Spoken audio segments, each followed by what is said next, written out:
അപ്പോൾ കൊറിയർ ബാഗിൽ ആദ്യം തന്നെ നമ്മൾ അഡ്രസ്സ് എഴുതി വെക്കുന്നുണ്ട്. അതിനുശേഷം ഇത് റോസ് ഫ്ലവർ ബീഡ്സ് ആണ് കേട്ടോ, പേസ്റ്റൽ ബീഡ്സ്. അത് റോസ് ഫ്ലവർ ബീഡ്സും അതുപോലെ ഹാർട്ട് ഷേപ്പിലുള്ള, അതായത് ലവ് ഷേപ്പിലുള്ള ബീഡ്സും ആണ് പറഞ്ഞിട്ടുള്ളത്. അപ്പോൾ അത് രണ്ടും വെച്ചിട്ടുണ്ട് കേട്ടോ. ഇതിലൊന്ന് 40 ഗ്രാമും ഒന്ന് 50 ഗ്രാമും വീതമാണ് പറഞ്ഞിട്ടുള്ളത്. അതങ്ങനെ പാക്ക് ചെയ്തിട്ടുണ്ട്. അതുപോലെ ഒരു 20ഓളം സാറ്റിൻ ബ്ലാക്ക് പറഞ്ഞിട്ടുണ്ടായിരുന്നു.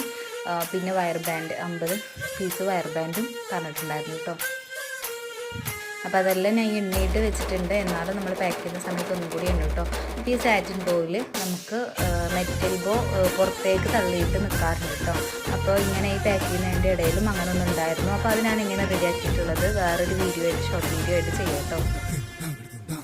അപ്പോൾ വയർ ബാൻഡും എല്ലാം ഒന്നും കൂടി എണ്ണി തിട്ടപ്പെടുത്തുകയാണ്. നമ്മൾ ഫ്രീ ആയിട്ട് സ്ക്രഞ്ചിൻ്റെ ഇലാസ്റ്റിക്കാണ് ഇതിൽ വെച്ചിട്ടുണ്ടായിരുന്നത് കേട്ടോ. അപ്പോൾ എല്ലാം കൂടി പാക്ക് ചെയ്തിട്ട് സെറ്റാക്കി വെക്കുകയാണ് കേട്ടോ.